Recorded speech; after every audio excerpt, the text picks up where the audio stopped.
I think what I've seen, especially, I was actually watching a podcast today. Okay. I do watch other podcasts.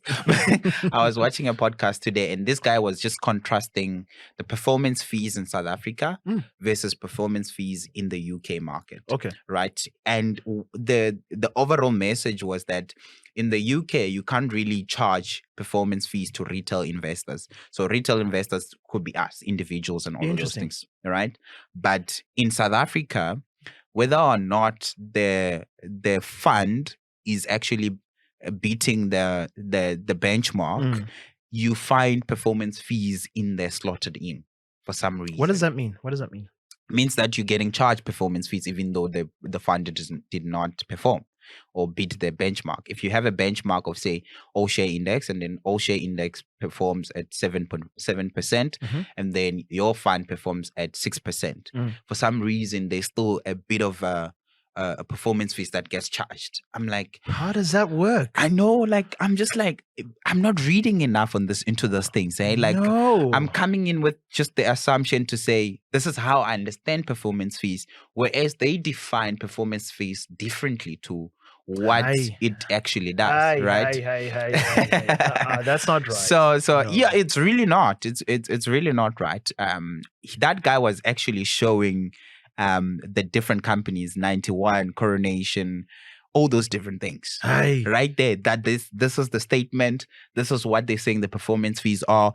This is what the fund did in the past 3 years. Because fund actually show past 3 years performance, past 2 years, past 5 years. Past 5 years, past 10 years. Past 10 years and past 12 months, right? So he's like, yeah, this is what happens in the past 12 months. They didn't beat the benchmark. Whereas, and here's performance fees. I'm like, that doesn't make sense. Because how we understand performance fees is if you beat inflation. Yes. And your inflation is your benchmark, right? Say inflation was at 5% and you're at 6%. Yep.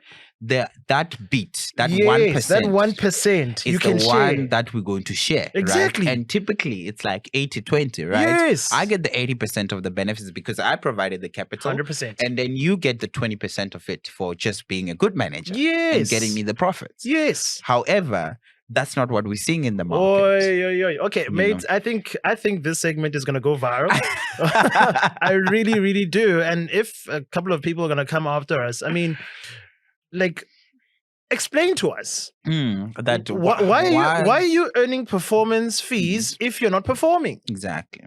I mean, like, really, I've had plenty of people who come to me and say that I've invested into this fund for about 5 years.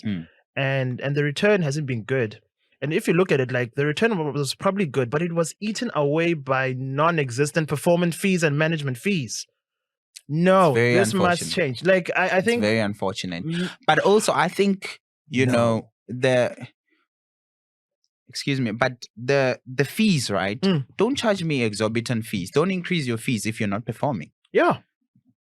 I think that's where I'm uncomfortable with. If you're charging, say, 0.5% of the AUM, asset under management, and you every single year you want to increase those fees by 5% of inflation, but you're not growing my money by inflation. Oh my then gosh. It doesn't make sense.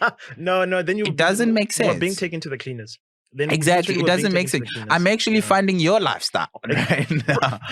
These fund managers, I always make an example of these fund managers that stay in Camps Bay and drive a Porsche and have fancy socks. Now, mate, I'm glad you actually brought this up because it's very important for our investors, people who follow the Investment Channel podcast, to be aware of these kind of fee structures. Look into the finer detail. In fact,